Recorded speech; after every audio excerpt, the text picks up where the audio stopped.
আদর্শ যেখানে আমাদেরকে কোরআন নির্ধারণ করে দিয়েছে, তোমার আদর্শ, তোমার লক্ষ্য, তোমার উদ্দেশ্য প্রিয় নবী মুহাম্মদুর রাসূলুল্লাহ সাল্লাল্লাহু আলাইহি ওয়াসাল্লাম। এখন আদর্শ হিসেবে আমার জীবনের উত্তম আদর্শ কি? এই বাংলাদেশে বিগত 15 বছর একটানা শুধুমাত্র ক্লাস 3, 4, 5, 6 না বিসিএস পর্যন্ত তাকে বলতে বাধ্য করা হয়েছে তার আদর্শ হচ্ছে বঙ্গবন্ধু প্রেসিডেন্ট মরহুম শেখ মুজিবুর রহমান। না করা হয়নি? এটা না বললে চাকরি হইতো না, এটা না বললে বিসিএস এ টিকতো না।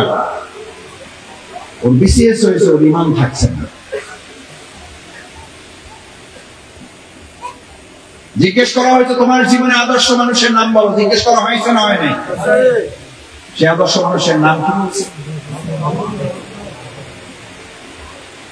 মরহুম প্রেসিডেন্ট বঙ্গবন্ধু। শুধু প্রেসিডেন্ট শেখ মুজিবুর রহমান বললেও হবে না, সাথে আরো বলতে হবে জাতির জনক। এই পিতা নির্ধারণ করা রাজনীতি বাংলাদেশের মুসলমানদের উপর আর চাপিয়ে দেওয়া যাবে না। আমাদেরকে 17 বছর নয় 53 বছর দেশ স্বাধীনের পর এই মানুষের আদর্শ শিখাইতে শিখাইতে রাসূল সাল্লাল্লাহু আলাইহি ওয়াসাল্লামের আদর্শ শুধুমাত্র এই পর্যন্ত না, বিশ্ববিদ্যালয়ে পড়া শেষ করে ফেলেছে। রাসূল সাল্লাল্লাহু আলাইহি ওয়াসাল্লামের সিরাতের একটা বই পড়ার নসিব তার হয় নাই। এরকম বহু মাস্টার ডিগ্রি ছাত্রছাত্রী আছে না নাই?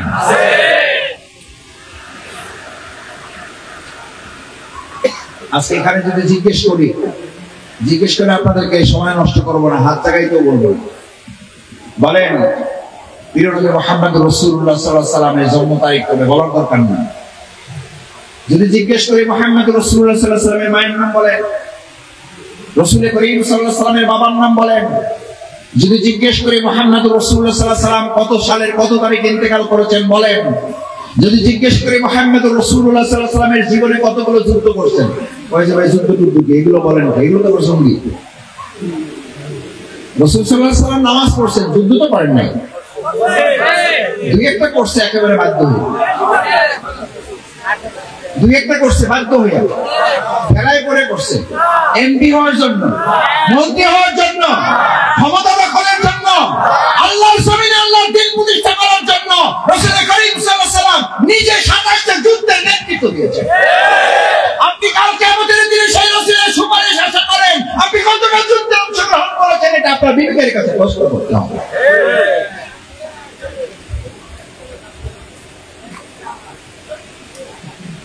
কতটা যুদ্ধে অংশগ্রহণ করেছেন? আপনি কয়টায় করছেন? উঠে জিজ্ঞেস আপনি কয়টায় করেছেন এটা জানতে চাচ্ছি। রাসূল করিম সাল্লাল্লাহু আলাইহি ওয়াসাল্লামের সুপারিশ প্রত্যাশা করেন। রাসূল করিম সাল্লাল্লাহু আলাইহি ওয়াসাল্লামের এই জীবন যুদ্ধকে আল্লাহর দ্বীনকে বিজয় করার জন্য, এই দ্বীনের দাওয়াত মানুষের কাছে পৌঁছাবার জন্য দান মোবারক শহীদ হয়েছে না হয় নাই? আপনার দাদা একটু হাত দেন দেখি, আপনার দাদা একটু হাত দেন দেখি, কয়টা দাঁত আপনার পড়ে গেছে? আপনি রাসূলের আশিক। আজকে মিষ্টি বিতরণ হবে, মাহে রবিউল আউয়াল পালন না করে ইমান থাকবে। মিষ্টি না খাইলে সিরাত পালন হবে না, মিষ্টি না খাইলে রবিউল আউয়াল পালন হবে না। অথচ যেই রাসূল সাল্লাল্লাহু আলাইহি ওয়াসাল্লামের সুপারিশ আপনি চাচ্ছেন, সেই রাসূল সাল্লাল্লাহু আলাইহি ওয়াসাল্লাম 27টা যুদ্ধ করেছেন তার জীবনে দ্বীন প্রতিষ্ঠার জন্য। আমার আপনার জীবনে যুদ্ধ আসলো না কেন? আমার আপনার জীবনে দান মোবারক শাহাদাতের ঘটনা আমার সামনে আসলো না কেন? রাসূল করিম সাল্লাল্লাহু আলাইহি ওয়াসাল্লামের জুতা মোবারক রক্তে আটকে গেল, আমার জীবনে জুতা মোবারক রক্তে আটকে গেল না কেন? রাসূল সাল্লাল্লাহু আলাইহি ওয়াসাল্লাম তায়েফের ময়দানে ইসলামের দাওয়াত দিতে গিয়ে সেন্সলেস হয়ে পড়ে থাকলেন, আমার জীবনে সেন্সলেস হয়ে পড়ে থাকার মতো ঘটনা ঘটেছে কিনা? আমার সম্মানিত মুসলিয়ানে কেরাম, মুহাম্মদুর রাসূলুল্লাহ সাল্লাল্লাহু আলাইহি ওয়াসাল্লাম যে যুদ্ধ করেছেন দ্বীন বিজয়ের জন্য, সামনে আমাদের দ্বীন বিজয়ের জন্য, ইসলামকে বিজয়ের জন্য, ইসলামকে প্রতিষ্ঠিত করার জন্য, ইসলামকে ক্ষমতায় নেওয়ার জন্য একটা যুদ্ধের সময় সামনে আসতেছে না আসতেছে? সেই সময় হয়েছে বুলেটের যুদ্ধ, তীর ধনুকের যুদ্ধ। আর এখন আমাদের সামনে আসতেছে কিসের যুদ্ধ? ব্যালটের যুদ্ধ। আমরা যদি ওই জামানায় থাকতাম, রাসূল সাল্লাল্লাহু আলাইহি ওয়াসাল্লামের সময়, তাহলে সেই সময় যদি আমাদের জন্মগ্রহণ করার সৌভাগ্য হতো, তাহলে রাসূল সাল্লাল্লাহু আলাইহি ওয়াসাল্লামের সাথে দিন বিজয়ের ওই যুদ্ধ আমরা নিতাম না। রাসূল সাল্লাল্লাহু আলাইহি ওয়াসাল্লাম নেই, তার উত্তরসূরি আছে না নাই? ওই সময় আবু জেহেল আবু লাহাবরা ছিল, এখন আবু জেহেল আবু লাহাবরা উত্তরসূরি আছে না নাই? তাহলে যুদ্ধ চলবে না? চলবে না? যুদ্ধ আছে না নাই? যুদ্ধ হবে না? হবে না? এই যুদ্ধে আমরা লড়াই অংশগ্রহণ করবো কিনা দেখি, জানতে চাই।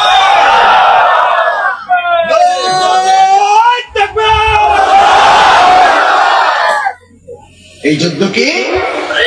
এই যুদ্ধ হচ্ছে ব্যালটের প্রয়োজনে পড়েছে। আল্লাহ তো সহজ করে দিয়েছেন, আল্লাহ তো সহজ করে দিয়েছেন। এই ব্যালটের যুদ্ধের আলোচনা আসলে আবার কেউ কেউ মনে করেন, বলছিলেন তো ভোট চাইবেন না, রাজনীতি করবেন না, করেই তো ফেললেন। রাসূল করিম সাল্লাল্লাহু আলাইহি ওয়াসাল্লামের গোটা জিন্দেগিটা লড়াই, সংগ্রাম, ত্যাগ, কোরবানি, রক্ত, শাহাদাতের উপর দিয়ে প্রবাহিত হয়েছে। অথচ সিরাত নিয়ে আলোচনা হবে, সেখানে এই বিষয়ে আলোচনা করা যাবে না। সিরাতের আলোচনা সফল না ব্যর্থ? ব্যর্থ। তারপরে কি সফল আলোচনা শুনতে আসছেন না ব্যর্থ আলোচনা শুনতে আসছেন? সফল আলোচনা শুনতে আসছেন। আমার সম্মানিত মুসলিম کرام, ভাই এবং বন্ধুগণ, আমি ওয়াজ আজকে বাংলাদেশের অন্য কোনো প্রান্তে করছি না, আমি বাউফলে করছি। শুধু বাউফলে করছি না, আমার প্রাণ প্রিয় ইউনিয়নে করছি। আমার ভাইদের সামনে বক্তৃতা করার জন্য দাঁড়াই নাই, আমি বক্তৃতা করার জন্য আসিও না এখানে। আমি এসেছি আপনাদেরকে একটু সালাম দেওয়ার জন্য এবং একটু দোয়া নেওয়ার জন্য। আপনারা কি আমাকে একটু দোয়া করবেন? আল্লাহ আমার কোনো ভুল ভ্রান্তি থাকলে আমাকে একটু মাফ করবেন আপনারা। আমার বাবা অধ্যাপক সিরাজউদ্দিন খান, আমার বাবা চেষ্টা করেছেন আমাদেরকে এই রাসূল সাল্লাল্লাহু আলাইহি ওয়াসাল্লামের সিরাতের উপরে আমাদের জীবনটাকে গঠন করার জন্য। অনেকে জিজ্ঞেস করেছেন, চারটা ছেলে কি মাদ্রাসায় দিয়ে দিলেন কেন? ওরা মাদ্রাসায় পড়ার পর যদি ওরা দুনিয়ায় কিছু করতে পারে করবে, মাদ্রাসায় পড়ার পরে কেউ শেষ হয়ে যায় না, মাদ্রাসার পড়ার পরেই তারা সম্মানিত হয়। আমার ভাইয়েরা, আজকে বর্তমান সময় আমাদের সন্তানদেরকে মাদ্রাসায় পড়ানোর আগ্রহ বেড়েছে, আলহামদুলিল্লাহ। এখানে যারা আছেন, আমরা কি সিদ্ধান্ত নেব আমাদের সন্তানদেরকে আমরা মাদ্রাসায় পড়াইলো, মাদ্রাসায় না পড়াইলো, পারিবারিক ভাবে রাসূল সাল্লাল্লাহু আলাইহি ওয়াসাল্লামের জীবনী আমরা তাদেরকে শেখানোর চেষ্টা করব? ইনশাআল্লাহ করব। কারণ এখানে আলোচনা করে সারা রাত না, 2 দিন 3 দিন আলোচনা করে রাসূল সাল্লাল্লাহু আলাইহি ওয়াসাল্লামের জীবনী শেষ করা যাবে না। রাসূল করিম সাল্লাল্লাহু আলাইহি ওয়াসাল্লামের লজ্জাশীলতা কেমন ছিল? আজকে তো আমাদের সমাজে লজ্জা উঠে গেছে, লজ্জা নাই, শরম নাই, যে যাকে যা খুশি বলে দিচ্ছি।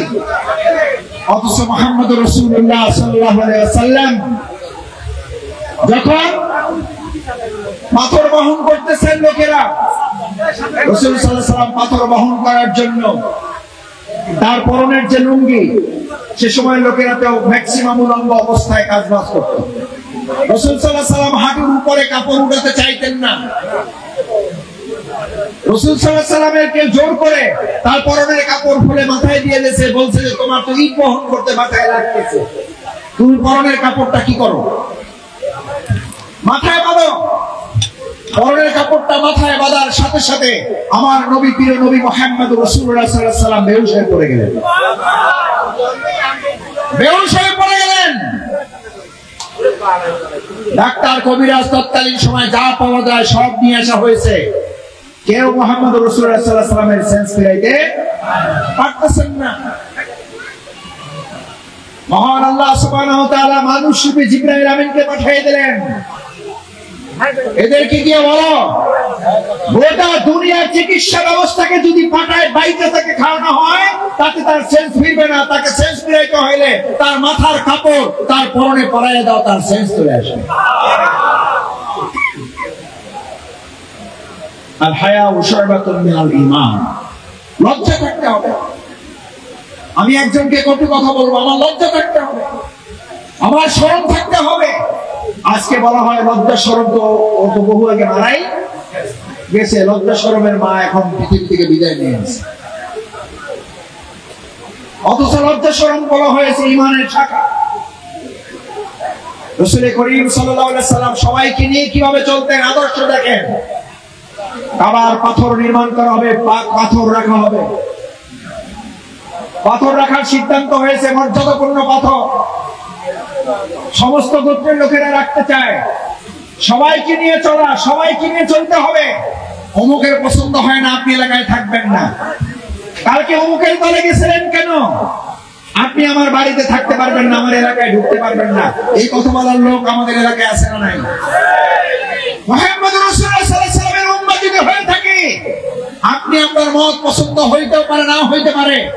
আপনার অমুক দল ভালো লাগতে পারে, নাও লাগতে পারে। আপনার অমুক দলের বক্তব্য পছন্দ হইতেও পারে, নাও হইতে পারে। কিন্তু আপনি ক্ষমতা দেখাবেন, শক্তি প্রয়োগ করবেন, জোর খাটাবেন, প্রভাব বিস্তার করবেন, অন্যায়ভাবে জুলুম করবেন। এই শক্তি প্রয়োগের দিন শেষ হয়ে গেছে, মানুষের ভালোবাসার দিন এখন শুরু হয়ে গেছে।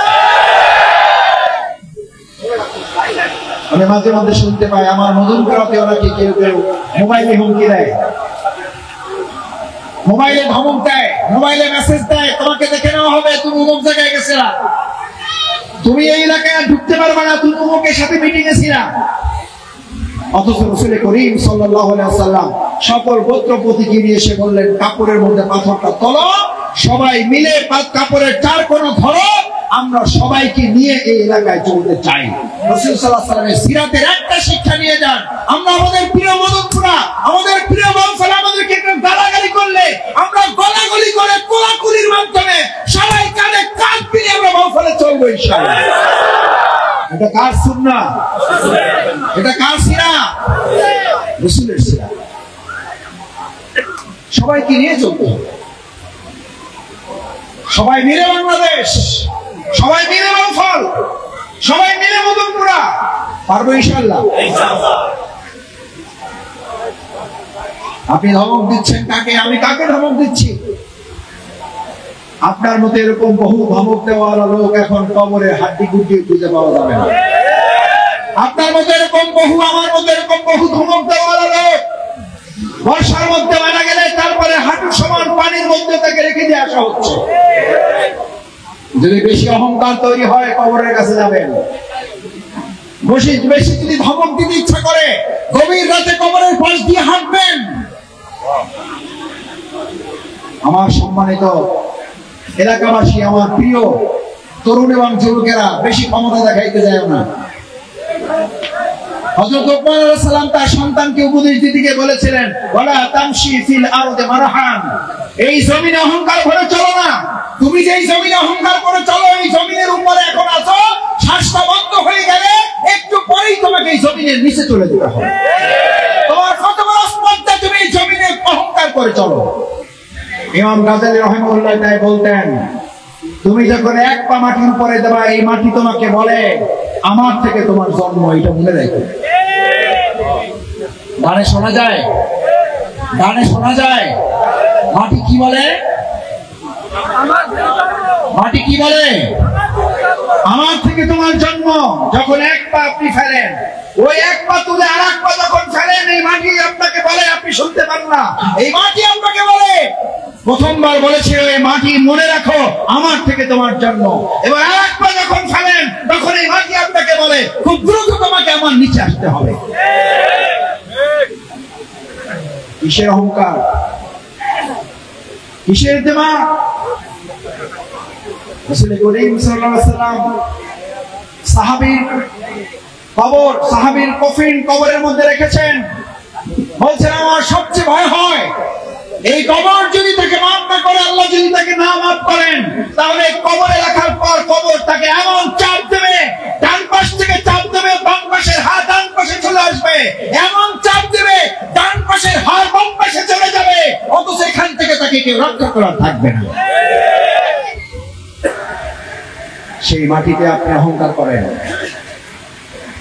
সেই মাটিতে আপনি ধমক দিয়ে বেড়াচ্ছেন, সেই মাটিতে আপনি মানুষকে হুমকি দিচ্ছেন।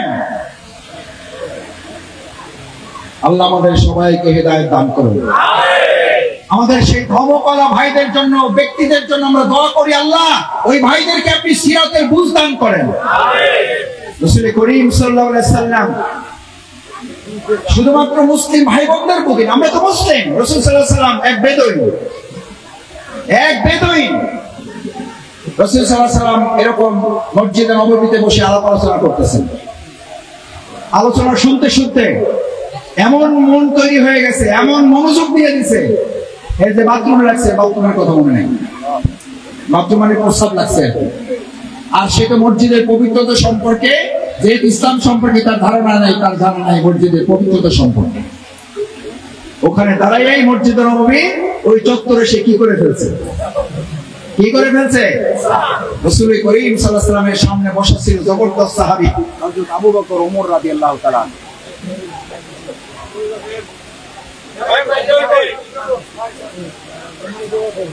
রাসূল করিম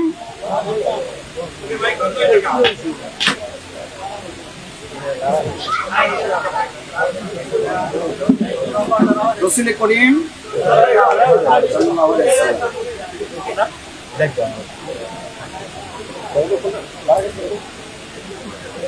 ওয়াসাল্লাম আমরা একটু জিকির করি, লা ইলাহা ইল্লাল্লাহ, লা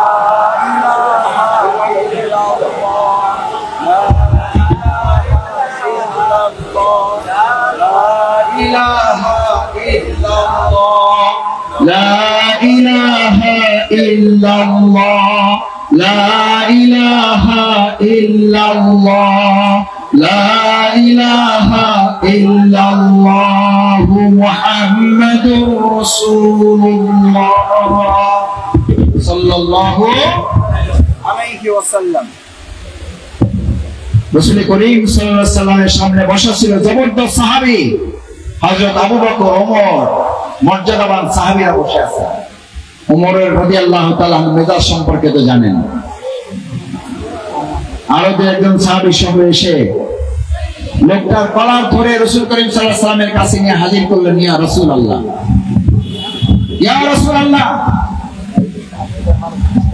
সে তো পবিত্র মদিনাতুল মুনাওয়ারা মসজিদে নববীর এই চত্বর প্রসাব করে অপবিত্র করে ফেলেছে। বলছে তাই নাকি? তাকে নিয়ে আসো। বলছে তুমি এটা কেন করলা? বলছে হে মুহাম্মদ, তোমার কথা শুনতে শুনতে আমি এতটা মনোযোগ দিয়ে ফেলেছি যে আমার এটার দিকে আর হুঁশ ছিল না, আমার বেহুশ অবস্থা এটা হয়ে গেছে। রাসূল সাল্লাল্লাহু আলাইহি ওয়াসাল্লাম বললেন, আবু বকর, ওমর, তাকে ছেড়ে দাও। দায়িত্ব দিলেন তাদেরকে, এবার পানি নিয়ে আসো বালতিতে করে, বালতিতে করে পানি নিয়ে আসো। রাসূল সাল্লাল্লাহু আলাইহি ওয়াসাল্লাম বালতির পানিটা নিলেন। ভালো করে খেয়াল করেন, আপনি আমি হইলে কি করতাম? রাসূল করিম সাল্লাল্লাহু আলাইহি ওয়াসাল্লাম পানির বালতিটা হাতে নিলেন, নিয়ে পানিটা ঢেলে দিয়ে পরিষ্কার করে দিয়ে বললেন, এবার তাকে ছেড়ে দাও, চলে যেতে দাও। বেদুইন এত খুশি হয়ে গেল, রাসূল সাল্লাল্লাহু আলাইহি ওয়াসাল্লামের প্রতি এতটা সন্তুষ্ট হয়ে গেল, সে আল্লাহর কাছে হাত তুলে এবার দোয়া করতেছে। আল্লাহুম্মা রহমনি, আল্লাহ আপনি আমার প্রতি দয়া করছেন, আমার প্রতি দয়া করেন। ওয়া মুহাম্মাদান, এবং মুহাম্মদ সাল্লাল্লাহু আলাইহি ওয়াসাল্লামের উপরে দয়া করেন। ওয়ালা তারহাম মানা আহাদান, আল্লাহ আমার প্রতি দয়া করেন, আর কার প্রতি করেন? মুহাম্মদ সাল্লাল্লাহু আলাইহি ওয়াসাল্লামের প্রতি করেন। ওয়ালা তারহাম, আর কার প্রতি দয়া করেন না। মানা আহাদান, এই মুহাম্মদ সাল্লাল্লাহু আলাইহি ওয়াসাল্লামের সাথে যারা আছে তাদের কার প্রতি আপনি আর দয়া করেন না। দয়া করেন কার প্রতি? শুধু আমার প্রতি করেন, আর মুহাম্মদ সাল্লাল্লাহু আলাইহি ওয়াসাল্লামের প্রতি করেন। মুহাম্মদ সাল্লাল্লাহু আলাইহি ওয়াসাল্লামকে বললেন, আমি কলেমা পড়ে মুসলমান হয়ে যেতে চাই। আমার ভাইরা, জোর করে হুমকি দিয়ে, ধমকি দিয়ে, চোখ রাঙিয়ে, থ্রেট করে মানুষকে হেদায়েতের পথে, ভালো পথে নিয়ে আসা যায় না। মুহাম্মদের উপরে সিরাত আজকে আমাদের এই শিক্ষা দেয়। ধমকের রাজনীতি, হুমকি ধামকি, চোখ রাঙানোর রাজনীতি, বন্দুক দিয়ে রাজনীতি, মামলা হামলা রাজনীতি এই বাংলাদেশে মুসলমানদের উপরে আর চাপিয়ে দেওয়া যাবে না, যাবে না, যাবে না।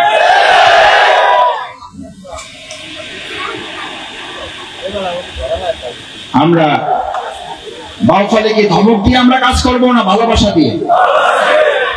রাসূল সাল্লাল্লাহু আলাইহি ওয়াসাল্লাম ধমক দিয়ে কাজ করেছেন না ভালোবাসা দিয়ে কাজ করেছেন? আমাদের সুন্নাহ হবে ধমক না ভালোবাসা? রাসূল করিম সাল্লাল্লাহু আলাইহি সাল্লামকে আল্লাহ তাআলা ঘোষণা করে দিলেন, লাস্তা আলাইহিম বিমুসাইতির। হে মুহাম্মদ, আপনাকে দারোগা করে পাঠানো হয় নাই, আপনি দারোগা না, আপনার পরিচয় দারোগা না, বরং আপনার পরিচয় আমি দিচ্ছি। আপনার পরিচয় আপনি হচ্ছেন রাহমাতুল লিল আলামিন। কিন্তু সেই রাহমাতুল লিল আলামিন আমার ইসলামের বিধান না মানলে কঠিন ছিলেন না নরম ছিলেন? কঠিন ছিলেন। আযান হয়ে গেছে, এটা মুরতাদগুলা, নাস্তিকগুলা বলে মুহাম্মদ সাল্লাল্লাহু আলাইহি সাল্লাম সন্ত্রাসী বক্তব্য দিয়েছেন, বলে নাউজুবিল্লাহ। এটা জানতে হবে।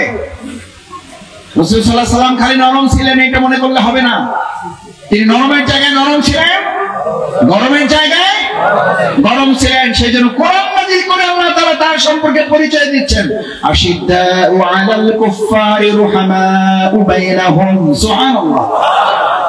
আমার মুহাম্মদ সমস্ত মুমিনদের জন্য তিনি রহমা, আর কাফেরদের জন্য তিনি অত্যন্ত কঠিন। এখন আমাদের মধ্যে কেউ কেউ পাওয়া যায়, সবাই ভালোবাসে মাসুদ ভাই, আমার দোয়া করা, আমার কোনো শত্রু নাই। মুহাম্মদ রাসূলুল্লাহ সাল্লাল্লাহু আলাইহি ওয়াসাল্লামের সিরাত পড়লে তার জীবনে শত্রু পাওয়া যায় না? যায় না। তার জীবন হুমকির মুখে পড়ছে না? পড়ে নাই। উটের নারী বুড়ি চাপা দিয়ে তাকে মারার চেষ্টা করা হয়েছে না? হয় নাই। জাদু করে তাকে মারার চেষ্টা করা হয়েছে না? হয় নাই। বিষ প্রয়োগে তাকে হত্যা করার চেষ্টা করা হয়েছে না? হয় নাই। ইজ্জতের সময় খুঁজে পেলে তাকে হত্যা করার পরিকল্পনা ছিল না? ছিল না। আপনার জীবনে এরকম কতবার হুমকি এসেছে? আপনি কোন ইসলাম পালন করেন? আপনি কোন মুসলমান? আপনি কোন নবী করিম সাল্লাল্লাহু আলাইহি ওয়াসাল্লামের উম্মাহ? কাল কিয়ামতের দিন টুপি নিয়ে হাজির হবেন, দাড়ি নিয়ে হাজির হবেন, আর রাসূল সাল্লাল্লাহু আলাইহি ওয়াসাল্লাম যদি জিজ্ঞেস করেন, দেখি তোমার দাঁতগুলা, দেখি তোমার দাঁতগুলা, বলবে দাঁত তোমার সব ঠিক আছে। বলছে তাহলে আমার কাছে কি সুপারিশ চাও? আমার জামানায় আবু জাহল আবু লাহাব ছিল, তুমি যেই জামানায় বাস করছো, তোমার জামানায় তো তুমি আমার উম্মাহ, আর তোমার জামানার মধ্যেও তো আবু জাহল আবু লাহাবের উত্তরসূরি ছিল না? ছিল না। তাহলে তোমার দাঁত সব ঠিক আছে কিভাবে? তোমার পা রক্ত জুতো মোবারক আটকাইছে কিনা? বলছে না। বলছে তাহলে তুমি আমার উম্মাহ হইলা কিভাবে? তোমার জীবনে 27টা যুদ্ধ না হোক, একটা যুদ্ধের জন্য অন্তত নিয়ম করেছিলে তুমি, যাইতে হয় না, এটা পরের কথা। আল্লাহ তোমার নসিবে রাখে নাই, আল্লাহ তোমাকে এত বড় পরীক্ষায় ফেলে নাই, কিন্তু তুমি নিয়ম করেছে না, যদি প্রয়োজন হয় এবার যুদ্ধে যাব, যদি প্রয়োজন হয় জীবন দেব, যদি প্রয়োজন হয় শহীদ হব, তারপরে আমার ইসলামের বিজয়ের জন্য সামনে যে সুযোগ আছে এই সুযোগ কাজে লাগানোর জন্য জীবন বাঁচিয়ে রেখে আমরা কাজ করবো না।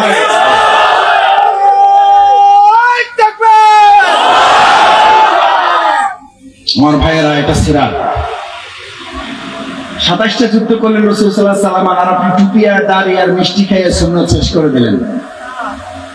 আপনার জীবনে পায়ের রক্ত জুতো মোবারক আটকাইল না, দান মোবারক শহীদ হলো না, মাথার খুলি ভেঙে গেল না। মাথার খুলি ভাঙছে না? ভাঙে নাই। ওই সময় তো রাসূল সাল্লাল্লাহু আলাইহি ওয়াসাল্লাম শহীদ হয়ে গেছিলেন বলে প্রচার হয়ে গেছে। কোন যুদ্ধে? কোন যুদ্ধে? উহুদের যুদ্ধে রাসূল সাল্লাল্লাহু আলাইহি ওয়াসাল্লাম শহীদ হয়ে গেছেন। সবাই জানে রাসূল সাল্লাল্লাহু আলাইহি ওয়াসাল্লাম শহীদ হয়ে গেছেন। আপনার জীবনে এরকম কোন ঘটনা ঘটেছে সবাই জেনেছে আপনি শহীদ হয়ে গেছেন, অথচ আপনি সেই রাসূল সাল্লাল্লাহু আলাইহি ওয়াসাল্লামের সুপারিশের জন্য কাল কিয়ামতে হাজির হবেন, তার সুপারিশ ছাড়া আপনি জান্নাতে যেতে পারবেন না।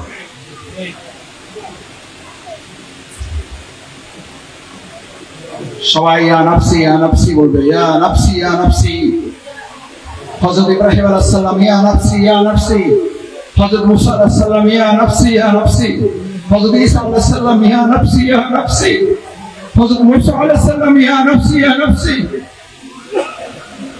হযরত নূহ আলাইহিস সালাম ইয়া নাফসি ইয়া নাফসি।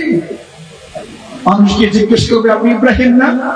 আপনি একটু আমার জন্য সুপারিশ করেন। কয়েছে আজকে আমি আমার জন্য যথেষ্ট নই, আমার কাছে গেলে হবে না, মুহাম্মদ সাল্লাল্লাহু আলাইহি ওয়াসাল্লামের কাছে চলে যাব। আল্লাহর বান্দা বান্দীরা পাগলের মতো এদিক ওদিক ছুটোছুটি করবে, সব জায়গায় শুধু শুনতে পাবে ইয়া নাফসি ইয়া নাফসি। ইসহাক ভাইয়ের সাথে তার সন্তানের দেখা হবে, বলবে বাবা জান আজকে আমার জন্য আপনি কিছু একটু করেন, আমি আপনার ছেলে। ইসহাক ভাই সেদিন হাদিসের বর্ণনা বলবে, তুমি আমার কিসের ছেলে? আমি তো দুনিয়াতে বিয়েই করি নাই, আমার তো বিয়েই হয় নাই। শফিকুল ইসলাম মাসুদের সাথে তার সহধর্মিনীর দেখা হবে, বলবে তুমি আমাকে এত পছন্দ করতে, আমাকে ছাড়া একটা রাত ঘুমাইতে পারতা না, আজকে তুমি আমার জন্য কিছু একটু করো। বলছে বলো কি, আমার তো মাথা ঠিক নাই, আমি তো কোনোদিন কাউকে বিয়ে করি নাই, আমার কোনো বউ ছিল না। স্বামী বউকে ভুলে যাবে, বউ স্বামীকে ভুলে যাবে, সন্তান বাবার পরিচয় দিবে না, বাবা সন্তানের কথা মনে করবে না।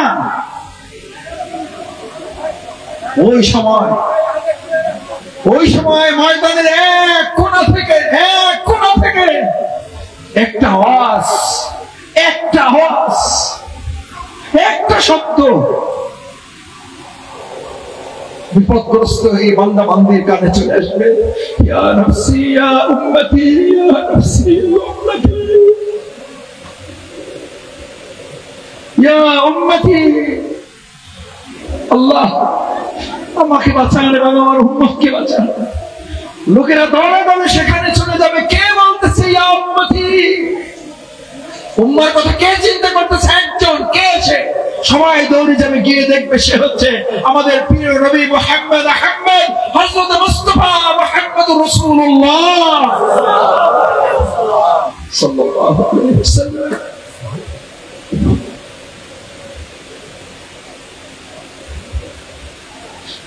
সেই রাসূলকে ছেড়ে আপনি স্লোগান দেন আমার নেতা তোমার নেতা, অমুক নেতা তমুক নেতা। সেই নেতা সেই মুহাম্মদুর রাসূলুল্লাহ সাল্লাল্লাহু আলাইহি ওয়াসাল্লামকে বাদ দিয়ে আপনি স্লোগান দেন অমুক নেতার স্মরণে, ভয় করে না মরণে। আজকে থেকে স্লোগান হবে আমার নেতা তোমার নেতা। এই স্লোগান থেকে আমাদেরকে আর কেউ ফিরাতে পারবে না। সম্মানিত মুসল্লিয়ানে কেরাম, আপনাদের কষ্ট বাড়াতে চাই না, আর দুটো কথা বলে শেষ করতে চাই। সেই মুহাম্মদুর রাসূলুল্লাহ সাল্লাল্লাহু আলাইহি ওয়াসাল্লামের সুপারিশ পাওয়ার জন্য আজ এখানে যারা সিরাত শুনতে এসেছি, আমরা আজকে সিদ্ধান্ত নিতে চাই আমাদের জীবন থেকে আর এক ওয়াক্ত সালাত ছুটে যাবে না। রাসূল করিম সাল্লাল্লাহু আলাইহি ওয়াসাল্লাম জীবনের শেষ মুহূর্তে একদম মুমূর্ষ অবস্থা, সালাত সালাত সালাত। আমার উম্মাহ আর কিছু না পারো, সালাত নিয়ে আসো। এখন গুনাহ করেছো আবার সালাত আদায় করো, এখন গুনাহ করেছো আবার সালাত আদায় করো। সালাত আদায় করলে খুশি হন আল্লাহ, বেজার হয় কে? কারণ এই সালাতের মধ্যে কি আছে? সিজদা আছে। এই সিজদা করে নাই কে? ইবলিস। সিজদা না করার কারণে ইবলিস, আর সিজদা করার কারণে আলাকাদ কাররামনা বনি আদম। শুধু বনি আদম না, আল্লাহ তাআলা বনি আদম করে দিয়ে বললেন তোরে আমি সম্মানিত করে দিলাম। সুবহানাল্লাহ। কি করার কারণে? জোরে কর না, কি করার কারণে? কি করার কারণে জোরে বলেন। সেই সিজদা জীবন থেকে বাদ যায়, খুশি হয় কে? শয়তান। সেই শয়তানকে খুশি করতে রাজি আছেন সবাই? তাহলে ফজর নামাজ কাজা করেন কেন? কেন ফজর কাজা করেন? ফজর কাজা হয় মানে আপনার কতগুলো সিজদা কাজা হয় হিসাব করেছেন? সিজদা তো দেন ইবলিস, আপনি সিজদা দিচ্ছেন না কেন? আপনার সিজদা জীবন থেকে চলে যাবে কেন? আপনার জীবন থেকে নামাজ চলে যায়, তার চেয়ে হিসাব করবেন আমার জীবন থেকে কি চলে যায়? সিজদা চলে যাচ্ছে, আমার জীবন থেকে আর সিজদা চলে যেতে দেব না। সিজদায় গিয়ে যতক্ষণ পারেন থাকবেন। রাসূল করিম সাল্লাল্লাহু আলাইহি ওয়াসাল্লাম বলেন আমার উম্মাহ যখন সিজদা দেয় তখন আল্লাহ তাআলা বলেন আমার বান্দা আর আমার সাথে মাঝখানে কোনো পর্দা নাই, আমার সাথে সরাসরি বান্দার কথা। সালাত তো হচ্ছে সেটা। রাসূল করিম সাল্লাল্লাহু আলাইহি ওয়াসাল্লাম এটাও সিরাত, মেরাজে গিয়েছেন। কোথায়? মেরাজ। কয়বার করছেন মেরাজ? রাসূল সাল্লাল্লাহু আলাইহি ওয়াসাল্লাম মেরাজ কয়বার করছেন? কয়বার? একবার। আর আপনার মেরাজ কয়বার? আপনার মেরাজ কয়বার? দিনে কয়বার? দিনে 5 বার। রাসূল সাল্লাল্লাহু আলাইহি ওয়াসাল্লাম করেছেন জীবনে একবার। আল্লাহ তাআলা রাসূল সাল্লাল্লাহু আলাইহি ওয়াসাল্লামের প্রতি খুশি হয়ে বললেন যে আমার উম্মাহ কি হবে? আল্লাহ তাআলা বলেন তোমার উম্মাহ তো হবে এটা যে তোমাকে জীবনে একবার সুযোগ দিছি, আর তোমার উম্মাহরে আমি দিনে 5 বার সুযোগ করে দিলাম। মেরাজ। রাসূল সাল্লাল্লাহু আলাইহি ওয়াসাল্লাম বলেন, ক্বালা রাসূলুল্লাহ সাল্লাল্লাহু আলাইহি ওয়াসাল্লাম, আস-সালাতু মি'রাজুল মুমিনিন। সুবহানাল্লাহ বলেন। মুমিনের জন্য সালাত কি? মুমিনের জন্য সালাত কি? মিরাজ করার জন্য আজকে থেকে কারা কারা রাজি আছেন হাত তোলেন। মিরাজ মানে কি? কার সাথে কথা বলা? আল্লাহর সাথে কথা বলতে রাজি আছো কে কে? আল্লাহর বান্দা হাত তুলে দেখাও। আমার জীবন থেকে আর মিরাজ বাদ যাবে না। কার কার তরুণেরা হাত তুলে দেখাও। তাকবীর দিয়ে বলো, আমার জীবন থেকে আর মিরাজ বাদ যাবে না ইনশাআল্লাহ। এটা হলো 1 নাম্বার। 2 নাম্বার শেষ কথা, কোরআন তেলাওয়াত শুদ্ধ করে পড়ার জন্য যা চেষ্টা করা দরকার আমরা আজকে থেকে করব ইনশাআল্লাহ। কারণ কোরআন পড়লেই কেবল প্রকৃতপক্ষে কি জানা যায়? সিরাত জানা যায়। সম্মানিত মুসল্লিয়ানে কেরাম, আমার এলাকার সম্মানিত ভাইয়েরা, আসুন আমাদের এই প্রিয় মাতৃভূমি বাংলাদেশ 53 বছর স্বাধীনতার পর আমরা তো বহু শক্তি দেখলাম, বহু সরকার দেখলাম। আমরা এবার একটা ইসলামের সরকার দেখতে চাই। এই অধিকার আমাদের মুসলমানদের বলার অধিকার আছে না নাই? এটা বললে রাজনীতি না, এটা বললে ইসলাম। এটা বললে রাজনীতি না, ইসলাম। সব দল যদি তার মতের কথা বলতে পারে মাইক লাগাইয়া, তাহলে ইসলামপন্থীরা ইসলামের কথা বলতে পারবে না? পারবে না? পারবে না? মানুষের তৈরি করা মতবাদের কথা বলতে পারবা, আর আমি কোরআনের তৈরি করা আল্লাহর দেয়া বিধানের কথা বলতে পারবো না। বাংলাদেশের পরিস্থিতি আর হতে দেওয়া হবে না। এই জন্য এবার তরুণ সমাজেরা, শিক্ষার্থীরা ঢাকা বিশ্ববিদ্যালয়, জাহাঙ্গীরনগর বিশ্ববিদ্যালয় থেকে আলহামদুলিল্লাহ শুরু হয়েছে। সব মতবাদ দেখা শেষ, সব মতবাদ দেখা শেষ। আরেকবার একসাথে সবাই, সব মতবাদ দেখা শেষ। কিসের বাংলাদেশ? ইসলামের বাংলাদেশ। আর আপনি ইসলামের বাইরে থাকবেন, ইসলামের বাংলাদেশ হবে? ইসলামের বাংলাদেশের মধ্যে ঢুকাইতে হইলে আগে ইসলামের মধ্যে কে ঢুকতে হবে? বাংলাদেশ না আপনি? আগে আল্লাহ তাআলা আমাকে আপনাকে সিরাতের মধ্যে, ইসলামের মধ্যে ঢোকার তৌফিক দান করেন। জোরে বলেন আমিন। আল্লাহ আপনাদের আব্বা আম্মাকে কবুল করুন। অসুস্থ থাকলে সুস্থতা দান করুন। ঋণগ্রস্ত থাকলে ঋণ মাফ করুন। মামলার কোনো ঘটনা থাকলে, মিথ্যা মামলা থেকে আমাদেরকে আল্লাহ খালাস করে দিন। পরিবারে অশান্তি থাকলে আল্লাহ দূর করে দিন। পরিবারটাকে জান্নাতের টুকরা বানিয়ে দিন। আমাদের সন্তান সন্ততিদেরকে চক্ষু শীতলকারী সন্তান বানিয়ে দিন। আমাদের স্ত্রী কন্যাদেরকে পর্দা করার তৌফিক দান করুন। আল্লাহ আপনি মেহেরবানি করে আমাদেরকে হালাল হারাম বেঁচে চলার তৌফিক দান করেন। আমাদের প্রিয় মাতৃভূমি বাংলাদেশ থেকে আল্লাহ মেহেরবানি করে ইসলামের জন্য কবুল মঞ্জুর করেন। আল্লাহ প্রিয় বাউফলটাকে ইসলামের জন্য আর কোরআনের জন্য কবুল করেন। সেই প্রত্যাশা ব্যক্ত করে আপনাদের সবাইকে আল্লাহ তাআলার একজন প্রিয় গোলাম, ফাদখুলি ফি ইবাদি ওয়াদখুলি জান্নাতি। আসুন আমরা আল্লাহর গোলাম হয়ে তার জান্নাতে প্রবেশ করার জন্য নিজেকে প্রস্তুত করি। আল্লাহ আমাদের সবাইকে সেই তৌফিক দান করেন। সকলে বলুন আমিন। আসসালামু আলাইকুম ওয়া রাহমাতুল্লাহি ওয়া বারাকাতুহু। আজকের আয়োজন যারা কষ্ট করে করেছেন তাদের জন্য আল্লাহর কাছে দোয়া করি আপনাদের আয়োজন আল্লাহ তাআলা তার সন্তুষ্টির জন্য কবুল করুন। আল্লাহ তাআলা এই মসজিদকে কাল কিয়ামতের দিন নাজাতের ওসিলা হিসেবে কবুল করুন। এই মসজিদের খাদেম যারা, মুসল্লি যারা, এবং বিশেষভাবে আমাদের ভাই যারা এই আয়োজন করেছেন, আপনারা সবাই মিলে যে পরিশ্রম করেছেন, আল্লাহ তাআলা সকলের বুদ্ধি, পরামর্শ, পরিশ্রম, আর্থিক কোরবানি কবুল করুন। আসসালামু আলাইকুম ওয়া রাহমাতুল্লাহি ওয়া বারাকাতুহু।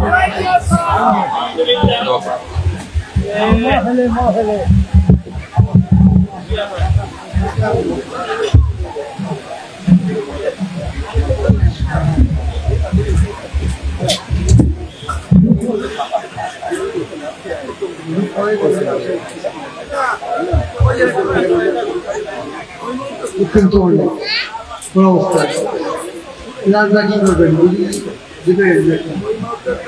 লোক কিন্তু অনেক বিশৃঙ্খল হয়ে দিতে পারবে না।